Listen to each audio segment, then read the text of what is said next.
नमस्कार दोस्तों, स्वागत है आपका स्टडी फॉर सिविल सर्विसेज में। फ्री वीडियो के लिए चैनल को तुरंत सब्सक्राइब कर लीजिए और नोटिफिकेशन को जरूर ऑन कर लेना। हमारा फ्री वाला टेलीग्राम ये वाला ग्रुप जरूर से जरूर ज्वाइन कर लीजिएगा। टेस्ट को ध्यान से अटेम्प्ट करिए और बताइए कितना स्कोर आपने किया है, कितने सही किए हैं टोटल क्वेश्चन में से। सभी लोग अपना अपना स्कोर जरूर कमेंट करिए। नमस्कार, मैं ओम द्विवेदी और स्वागत है आपका स्टडी फॉर सिविल सर्विस। और शुरू करने से पहले मैं आपको बता दूं कि स्टडी फॉर सिविल सर्विसेज के कई फ्री और पेड कोर्सेज यूट्यूब और टेलीग्राम पर मौजूद। और हमारा पहला क्वेश्चन है, उत्तर वैदिक समाज में कितने प्रकार के महायज्ञ थे? इन लेटर वैदिक society how many types of महायज्ञ वर देयर? 8 तरह के, 4 तरह के, 2 तरह के या 16 तरह के? इनमें से कोई नहीं है, एक से अधिक। देखिए, 16 तो होते थे संस्कार, 2 होते थे आपके नॉर्मल यज्ञ, जैसे कि एक लघु यज्ञ हो गया और एक हो गया आपका महायज्ञ। 8 तरह के विवाह होते थे और 4 तरह के ये महायज्ञ होते थे। ठीक है, जो क्वेश्चन में पूछा है। कौन कौन से थे वो 4 तरह के महायज्ञ? वो आपका पहला हो गया राजसु यज्ञ, दूसरा हो गया आपका वाजपेय यज्ञ, और तीसरा हो गया आपका अश्वमेध यज्ञ, और चौथा हो गया अग्नि स्तोमा। ठीक है, अग्नि स्तोम यज्ञ। तो ये 4 तरह के यज्ञ होते थे। तो आंसर हो गया बी। निम्नलिखित में से कौन मगध की राजधानी कभी नहीं रहा? विच of the following were never became the capital of Magadh? Rajgir रहा है बिंबिसार के टाइम पर, पाटलिपुत्र उदयन, वैशाली है जो वो आपका शिशुनाग के टाइम पर रहा है, शिशुनाग, और जो चंपा है वो मगध की राजधानी कभी नहीं रहा, बल्कि जो चंपा थी वो किसकी राजधानी थी? अंग की कैपिटल। ठीक है, अंग है कौन सा रीजन? ये जो आपका बिहार में मुंगेर है और भागलपुर है ना, ये वाला जो रीजन है उसको अंग कहते हैं और उसकी राजधानी थी चंपा। ठीक है, तो आंसर हो जाएगा डी। निम्नलिखित में से कौन हीनयान के उपसमूह हैं? वैभाषिक, सौतांत्रिक, शून्यवाद या योगाचार विज्ञानवाद? इनमें से कोई नहीं है, एक से अधिक। तो देखिए, सबसेट्स पूछा है हीनयान के। वैभाषिक और सौतांत्रिक ये दोनों हीनयान के सबसेट हैं। ठीक है, और शून्यवाद और योगाचार विज्ञानवाद हैं जो ये महायान के सबसेट्स हैं। तो इस क्वेश्चन में हीनयान पूछा है तो 1 और 2 दोनों आंसर है। आंसर हो जाएगा ई। निम्नलिखित में से किस शिलालेख में अशोक का नाम राजा अशोक लिखा है? In which of the following rock edict name of Ashoka is found as Raja Ashok?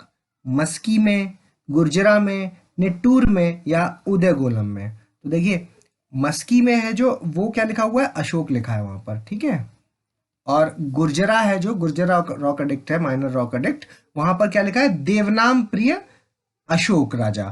ठीक है, देवनाम प्रिय अशोक राजा। और जो नट्टूर है वहां पर लिखा है राजा अशोक, और उदय गोलन है जो उसमें क्या लिखा हुआ? ये भी माइनर रॉक एडिक्ट है, और इसमें क्या लिखा हुआ है? राजा अशोक देवनाम प्रिय, राजा अशोक देवनाम प्रिय। ठीक है, तो इस क्वेश्चन का आंसर हो जाएगा सी, नेट्टूर, जिसमें लिखा है राजा अशोक।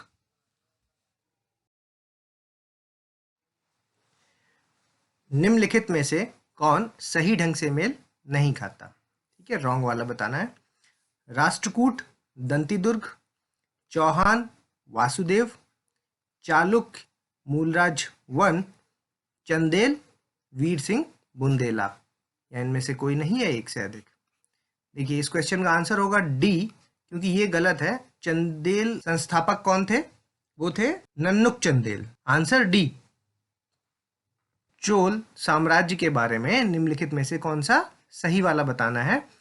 देखिए, मंडलम को प्रांत कहते थे, वलनाडु कमिश्नरी होता था, नाडु एक जिले को बोलते थे, और कुर्रम गांव का एक समूह होता था। तो ये चारों ही सही है चोल एडमिनिस्ट्रेशन में।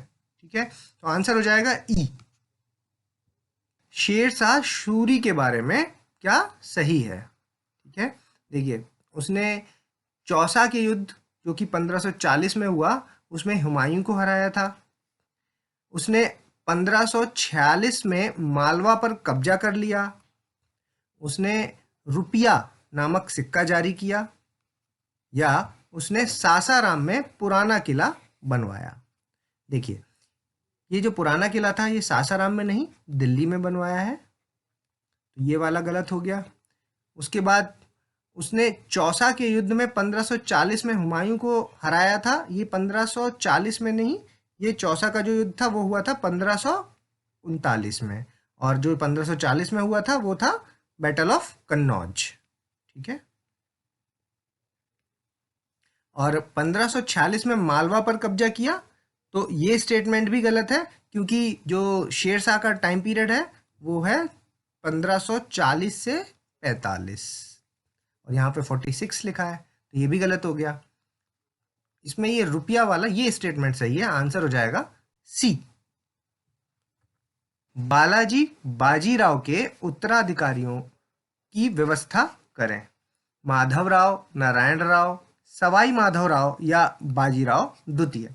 देखिए, सबसे पहले वाले कौन थे? वो थे बालाजी विश्वनाथ, उसके बाद बाजीराव, उसके बाद आए बालाजी बाजीराव, उसके बाद ये सारे लाइन से ही लगे हुए हैं, माधवराव, फिर नारायण राव, फिर सवाई माधवराव और फिर बाजीराव द्वितीय। तो ये सब लाइन से हैं, आंसर हो जाएगा ए 1 2 3 4। 1931 में दक्षिण भारत में वन सत्याग्रह का नेतृत्व किसने किया था? मदारी पासी ने, सहजानंद सरस्वती ने, एम.वी. रामानायडू ने या एन.जी. रंगा, या इनमें से कोई नहीं या एक से अधिक? तो देखिए, जो वन सत्याग्रह था उसका नेतृत्व एम.वी. रामानायडू और एन.जी. रंगा ने किया था, तो दो इसमें एक से ज्यादा सही है, आंसर हो जाएगा ई। निम्नलिखित में से कौन सही ढंग से मेल खाता है? सही वाला बताना है। सीपीआई की फाउंडेशन लॉर्ड रीडिंग के टाइम पे हुई, अखिल भारतीय किसान सभा लॉर्ड वेवल, पहला एंग्लो सिख वार लॉर्ड डलहौजी या डूरेंट आयोग की नियुक्ति लॉर्ड कर्जन, इनमें से कोई नहीं या एक से अधिक? तो देखिए, अखिल भारतीय किसान सभा की जो स्थापना हुई थी वो हुई थी लॉर्ड विलिंगडन के टाइम पे, और जो पहला एंग्लो सिख वॉर हुआ वो हुआ था हार्डिंग्स के टाइम पर, और डूरंट लाइन की जो नियुक्ति हुई थी वो हुई थी आपके लैंसडाउन के टाइम पर। तो इस क्वेश्चन का आंसर हो जाएगा ए। सीपीआई का जो फाउंडेशन हुआ था उस वक्त लॉर्ड रीडिंग का टाइम चल रहा था, तो आंसर ए। भारत में निम्नलिखित में से कौन सी स्थानांतरणशील कृषि सही ढंग से मेल नहीं खाती? गलत वाली बतानी है। झूमिंग कल्टीवेशन, नॉर्थ ईस्ट इंडिया, बिल्कुल सही। दीपा, बस्तर में, बिल्कुल सही। कुमारी, वेस्टर्न घाट, ये भी सही। और दहियार है जो, ये राजस्थान में नहीं, आपके बुंदेलखंड में है। तो इस क्वेश्चन का आंसर हो जाएगा डी। उच्च आर्द्रता वाले क्षेत्रों में पाई जाने वाली वनस्पति को निम्न के रूप में जाना जाता है। The vegetation found in the areas of high humidity is known as hydrophyte, hygrophyte, मरुद्विद या ट्रोपोफाइट। मरुद्विद यानी जीरोफाइट। तो इस क्वेश्चन का आंसर हो जाएगा बी, हाइग्रोफाइट। इंद्रधनुष क्रांति किससे संबंधित है? रेनबो रेवोल्यूशन, दूध के उत्पादन से, व्यापक कृषि क्रांति से, या खनिज तेल से, या झींगा मछली का उत्पादन, या इनमें से कोई नहीं या एक से अधिक? तो इस क्वेश्चन का आंसर हो जाएगा बी, व्यापक कृषि क्रांति, कॉम्प्रिहेंसिव एग्रीकल्चर रेवोल्यूशन। विश्व के प्रमुख मत्स्य हरण क्षेत्र किसके बीच पाया जाता है? Major fishing zone ground of the world are found between 40 से 60 डिग्री लैटिट्यूड, 0 से 30 डिग्री लैटिट्यूड, 0 से 15 डिग्री लैटिट्यूड, या 60 से 90 डिग्री लैटिट्यूड, या इनमें से कोई नहीं या एक से अधिक? देखिए, इस क्वेश्चन का आंसर है ए। 40 डिग्री से 60 डिग्री लैटिट्यूड तक जो मेजर फिशिंग जोन है वो होते हैं, और ये कहाँ पर होते हैं? जहाँ पे कोल्ड करंट और वार्म करंट मीट करते हैं, उस जगह पे सबसे अच्छे फिशिंग जोन बनते हैं? Answer A. सोने के प्रमुख खनन केंद्र निम्नलिखित में से कौन से हैं? Which of the following are major mining centre of gold? Salt lake क्षेत्र यूएसए में, कूलगर्डी ऑस्ट्रेलिया में, जोहान्सबर्ग दक्षिण अफ्रीका में, माउंट मॉर्गन ऑस्ट्रेलिया में, इनमें से कोई नहीं या एक से अधिक। तो देखिए ये सारे ही मेजर माइनिंग सेंटर हैं काहे के? गोल्ड के। तो आंसर हो जाएगा ई।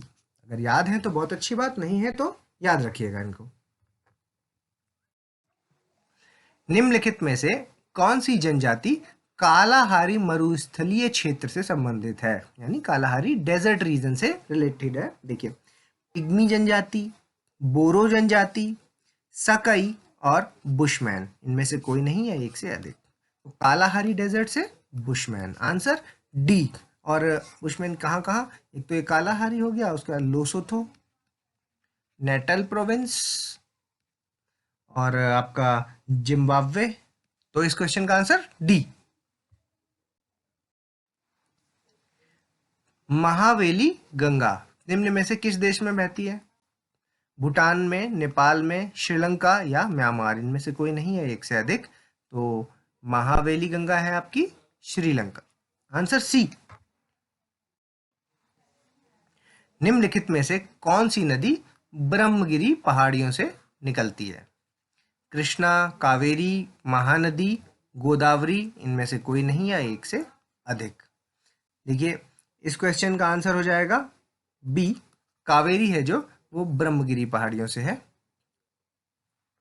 उत्तर से दक्षिण की ओर निम्नलिखित की व्यवस्था करें: बुंदेलखंड, फिर विंध्यास, फिर सतपुड़ा और फिर डेक्कन प्लेट्यू। ठीक है, ये सब लाइन से ही लगे हुए हैं उत्तर से दक्षिण। तो आंसर 1 2 3 4।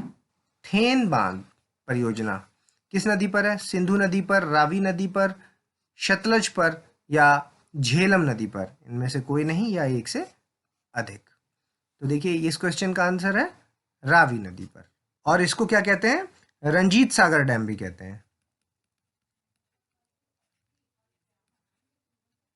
निम्न में से कौन सा सही है? Which of the following is correct? ठीक है, आर्टिकल 74 है जो वो प्रधानमंत्री की नियुक्ति राष्ट्रपति द्वारा की जाएगी।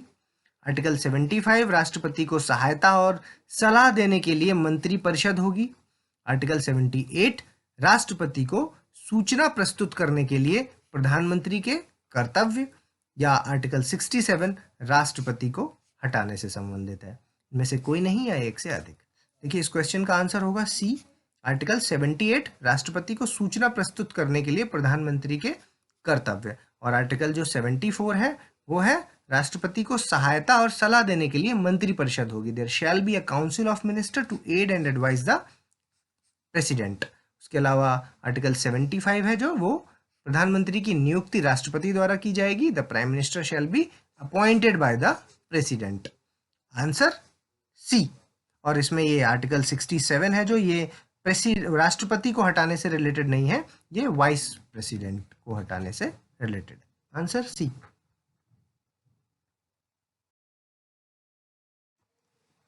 मोशन ऑफ थैंक्स होता है, कब होता है? प्रत्येक आम चुनाव के बाद पहले सत्र में होता है, बिल्कुल सही। हर वित्तीय वर्ष में के पहले सत्र में होता है, ये भी सही। और इसे राष्ट्रपति द्वारा संबोधित किया जाता है, ये भी सही। और अंत में इसे वोट डालने के लिए रखा जाता है ना? At the end it is put to vote, ये भी सही। इसमें से कोई नहीं या एक से अधिक। तो देखिए इस क्वेश्चन का आंसर है एक से अधिक, क्योंकि सारे ही सही है, आंसर ई।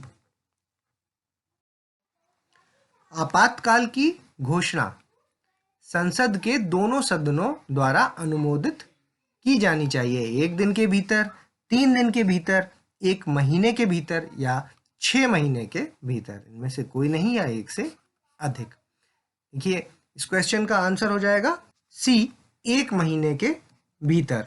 और ये 44th कॉन्स्टिट्यूशनल अमेंडमेंट एक्ट में पहले क्या था, 2 मंथ हो गई थी जो, उससे घटा करके वापस 1 मंथ किया गया था। तो आंसर हो जाएगा सी। निम्नलिखित में से कौन कैबिनेट समितियां, कैबिनेट कमेटीज के बारे में सही नहीं है? गलत वाला बताना है। देखिए, संविधान में इनका उल्लेख नहीं है, they are not mentioned in the constitution, ये बात बिल्कुल सही है। पीएम द्वारा स्थापित की जाती हैं, they are set up by PM, ये भी सही है। Membership carries from 3 to 8 members, ये भी बिल्कुल सही है, 3 से 8 सदस्यों की सदस्यता होती है। और they are always, extreme statement को थोड़ा सा ध्यान देना होता है, they are always permanent in nature, है ना, वे हमेशा प्रकृति में स्थायी होते हैं। ये स्टेटमेंट आपका गलत है और नहीं पूछा था इन्होंने गलत वाला, तो आंसर हो जाएगा इसका डी, क्योंकि ये परमानेंट यानी कि standing as well as ad hoc committees दोनों होती हैं। एडहॉक। वित्त आयोग के बारे में निम्नलिखित में से कौन सा सही है?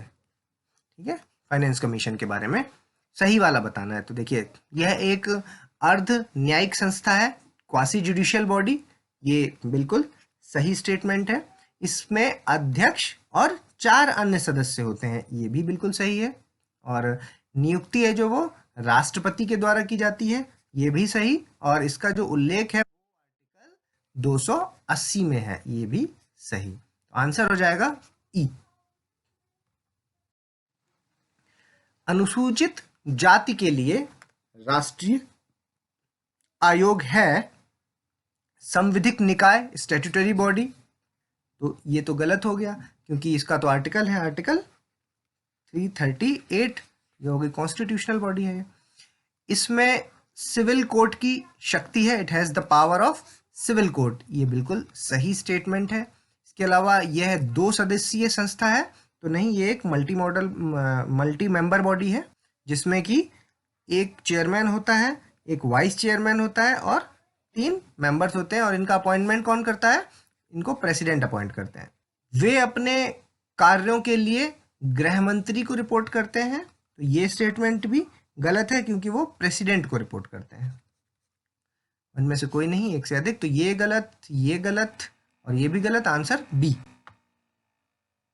सीएजी केंद्र के खातों से संबंधित अपनी ऑडिट रिपोर्ट है जो वो राष्ट्रपति को प्रस्तुत करते हैं, ये भी एक फैक्ट है, याद रखिएगा। तो ये ऐसा 21 आर्टिकल में लिखा हुआ है, अनुच्छेद 149 में, 150 में, 151 में या 289 में। देखिए, इस क्वेश्चन का आंसर हो जाएगा आर्टिकल 151 में ऐसा मेंशन है। Answer C. भारत के महान्यायवादी के बारे में निम्नलिखित में से कौन सा सही है? Which of the following is true about attorney general of India? देखिए, उन्हें भारत सरकार की अनुमति के बिना आपराधिक अभियोजन में अभियुक्त व्यक्ति का बचाव नहीं करना चाहिए। He should not defend accused person in criminal prosecution without the permission of government of India, बिल्कुल सही है। उन्हें भारत सरकार की अनुमति के बिना किसी भी कंपनी के निदेशक के रूप में नियुक्ति को स्वीकार नहीं करना चाहिए। He should not accept appointment as a director in any company without the permission of Government of India, ये भी सही है। उन्हें भारत सरकार के खिलाफ कोई सलाह नहीं देनी चाहिए। He should not advise or hold a brief against the Government of India, ये भी सही है। और वह सरकार के पूर्णकालिक वकील नहीं होते हैं, ये भी सही है। He is not a full time counsel for the government. ठीक है, तो जब सारे ही सही हैं और सही वाला ही बताना था तो आंसर हो गया ई। राष्ट्रीय मानवाधिकार आयोग, नेशनल ह्यूमन राइट कमीशन में शामिल है, कंसिस्ट ऑफ, कौन कौन होते हैं इसमें? अध्यक्ष होते हैं और 4 सदस्य होते हैं, अध्यक्ष और 5 सदस्य होते हैं, 10 सदस्य होते हैं या 2 सदस्य होते हैं, इनमें से कोई नहीं, एक से अधिक। तो देखिए, राष्ट्रीय मानवाधिकार आयोग में आपके 1+4, एक हो गए आपके अध्यक्ष जो कि रिटायर्ड सीजेआई होंगे, और जो 4 मेंबर हैं उनमें एक सर्विंग और रिटायर्ड जज ऑफ सुप्रीम कोर्ट, दूसरे सर्विंग और रिटायर्ड जज of chief justice of high court, और जो बचे 2 हैं वो नॉलेज ऑफ प्रैक्टिकल एक्सपीरियंस होना चाहिए उनके पास with respect to human right. ठीक है, तो आंसर हो जाएगा इसका ए। ईडब्ल्यूएस से संबंधित प्रावधान निम्नलिखित में से किस संवैधानिक संशोधन अधिनियम में शामिल किया गया? Provision related to economically weaker section is included under which of the following constitutional amendment act 101, 102वें, 130 या 104 संविधान संशोधन में? तो देखिए इस क्वेश्चन का आंसर है सी, 103 कॉन्स्टिट्यूशनल अमेंडमेंट एक्ट। कक्षा को छोड़ने और ये उपग्रह की परिक्रमा का वेग कितना बढ़ जाना चाहिए? 11%, 21%, 31% या 41%? इनमें से कोई नहीं है, एक से अधिक। देखिए इस क्वेश्चन का आंसर है डी, 41% वेलोसिटी है जो वो सैटेलाइट की बढ़ जानी चाहिए to leave the orbit and escape. Answer D. एक तरल बूंद गोलाकार आकार प्राप्त करता है। A liquid drop attains the spherical shape. क्यों करता है ऐसा? सरफेस टेंशन की वजह से, कैपिलरी एक्शन की वजह से, या इसकी ये नेचर ही है, इसकी प्रकृति है ऐसी, या वायुमंडलीय दबाव? इनमें से कोई नहीं है, एक से अधिक। तो देखिए इस क्वेश्चन का आंसर होगा सरफेस टेंशन की वजह से। Answer A. विद्युत चुंबकीय तरंग की अवधारणा किसके द्वारा प्रस्तावित की गई है? Concept of electromagnetic wave is introduced by Herschel, Maxwell, Ritter या मार्कोनी? तो देखिए हार्शल है जो वो इंफ्रारेड वेव्स, मैक्सवेल है जो वो आपके इलेक्ट्रोमैग्नेटिक वेव, रिटर है वो यूवी वेव, और मार्कोनी हो गया लॉन्ग वेव। तो आंसर हो जाएगा इसका बी, मैक्सवेल। प्रकाश की तरंग दैर्घ्य है, light has a wavelength of 3900 angstrom से 7800 एंगस्ट्रॉम, 2300 एंगस्ट्रॉम से 7200 एंगस्ट्रॉम, 2300 एंगस्ट्रॉम से 3900 एंगस्ट्रॉम, या 800 एंगस्ट्रॉम से 9900 एंगस्ट्रॉम? इनमें से कोई नहीं है, एक से अधिक। देखिए इस क्वेश्चन का आंसर हो जाएगा ए, 3900 एंगस्ट्रॉम से 7800 एंगस्ट्रॉम। रेयॉन के निर्माण में किसका उपयोग किया जाता है? Which is used in the manufacture of rayon? HNO3, H2SO4, HCl या HCOOH? इनमें से कोई नहीं या एक से अधिक। देखिए नाइट्रिक एसिड HNO3 का यूज किया जाता है रेयॉन के निर्माण में। Answer A. निम्नलिखित में से कौन सा क्षार यानी बेस के बारे में सही है? ये स्वाद में कड़वा होता है, it is bitter in taste, बिल्कुल सही।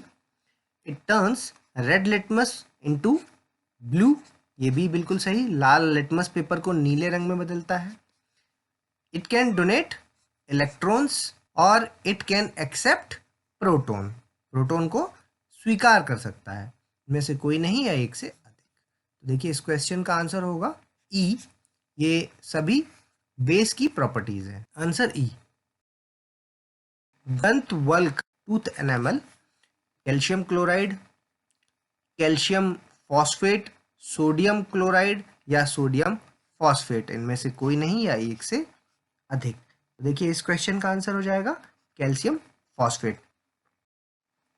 निम्नलिखित में से कौन सा विटामिन रक्त प्लाज्मा में प्रोथ्रोम्बिन के निर्माण में मदद करता है? Which of the following vitamins helps in the formation of prothrombin in blood plasma? Vitamin A, vitamin B, vitamin K और विटामिन ई? तो इस क्वेश्चन का आंसर हो जाएगा विटामिन के। ए बी रक्त समूह में निम्नलिखित में से कौन सा एंटीबॉडी है? केवल ए, केवल बी अनुपस्थित होती हैं एंटीबॉडीज, या ए और बी दोनों एंटीबॉडी होती हैं, है ना, ए बी ब्लड ग्रुप में? तो इसमें जो एंटीबॉडी होगी वो आपकी अनुपस्थित होगी। ठीक है, तो आंसर हो जाएगा सी। प्रतिवर्ती क्रिया reflex action was discovered by Marshall Hall, John Isaac, Ronald Ross या बेंटिंग, इनमें एक से अधिक। देखिए प्रतिवर्ती क्रिया समझते हैं ना, रिफ्लेक्स एक्शन, जैसे गिरते हैं तो अपने आप हाथ आगे चला जाता है, इसको रिफ्लेक्स एक्शन बोला जाता है ना। तो इस क्वेश्चन का आंसर हो जाएगा मार्शल हॉल, ए। भारत रत्न पाने वाली भारत की पहली महिला संगीतकार कौन थी?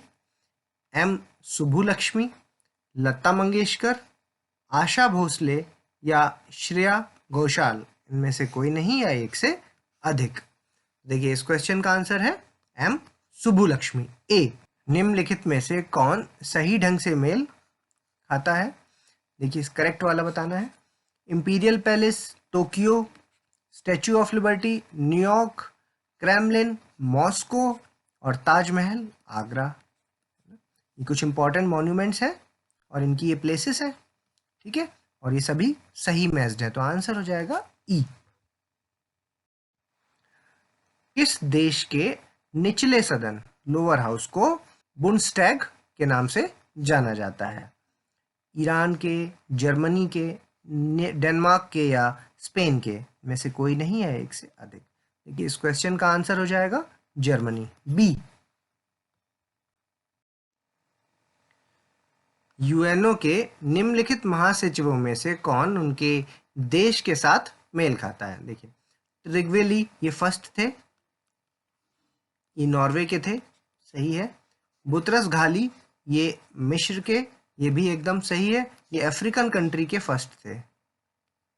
और कोफी अन्नान घाना से थे, ये भी सही। और एंटोनियो गुटरस ये पुर्तगाल से, ये भी एकदम सही। तो आंसर हो जाएगा ई। प्राकृतिक श्रेणियों में भारत की यूनेस्को की जो विश्व धरोहर सूची है उसमें कितनी साइट है? नेचुरल साइट्स के बारे में पूछ रहे हैं। How many sites does India have in UNESCO world heritage natural category? देखिए 7 हैं, 8 हैं, 9 हैं, 10 हैं, इनमें से कोई नहीं है एक से अधिक। तो टोटल कितनी है? टोटल है 38, जिसमें से 30 हैं कल्चरल कैटेगरी की, एक है आपकी मिक्स्ड और 7 है जो वो है नेचुरल कैटेगरी की। तो आंसर हो जाएगा ए 7। कौन कौन सी है ये 7? काजीरंगा हो गई एक, केवला देव घाना ये राजस्थान वाली भरतपुर, उसके बाद Nanda Devi and valley of flowers, Manas, Sundarban, western घाट और great Himalayan national park. Answer हो जाएगा ए। एसएमएस और मास्क पहल कोरोना संक्रमण से लोगों को बचाने के लिए निम्नलिखित में से किस राज्य द्वारा शुरू की गई? उत्तर प्रदेश, बिहार, मध्य प्रदेश, हरियाणा, इनमें से कोई नहीं है एक से अधिक। देखिए इस क्वेश्चन का आंसर है बी, बिहार। अंशुल ठाकुर जिन्होंने आयकर ऐप तैयार किया है वो बिहार के किस जिले से हैं? पटना से हैं, सहरसा से हैं, रोहतास से हैं, भागलपुर से हैं, इनमें से कोई नहीं है एक से अधिक। देखिए अंशुल ठाकुर हैं जो वो सहरसा से हैं। Answer B. गंगा के भूजल स्तर में गिरावट के संबंध में गंगा उद्वन योजना जो शुरू की गई है, बोधगया, राजगीर, नालंदा या रोहतास, इनमें से कोई नहीं है एक से अधिक। देखिए इस क्वेश्चन का आंसर हो जाएगा बोधगया और राजगीर, दोनों जगहों से। तो आंसर ई। राज्य पशु चारा कारखाने में सबसे बड़ा और आधुनिक पशु चारा कारखाना कौन सा है? बिहिया पशु चारा कारखाना, अशोक पशु चारा कारखाना, महाशक्ति पशु चारा या पटना पशु चारा कारखाना, इनमें से कोई नहीं है एक से अधिक। देखिए इस क्वेश्चन का आंसर है ए, बिहिया पशु चारा कारखाना, Bihiya animal feed factory. Mushroom की खेती के लिए धानुका अभिनय कृषि पुरस्कार किसे मिला है? Who got the Dhanuka innovative agriculture award for mushroom cultivation? Anita Devi को, सुनीता देवी को, मालती देवी को या मनीषा देवी को, इनमें से कोई नहीं है एक से अधिक। देखिए इस क्वेश्चन का आंसर है ए, अनीता देवी को धानुका अभिनव कृषि पुरस्कार दिया गया है। Answer A. और ये वो स्लाइड है जिसे आप पॉज करेंगे और अपना स्कोर हमें कमेंट्स के माध्यम से बताएंगे।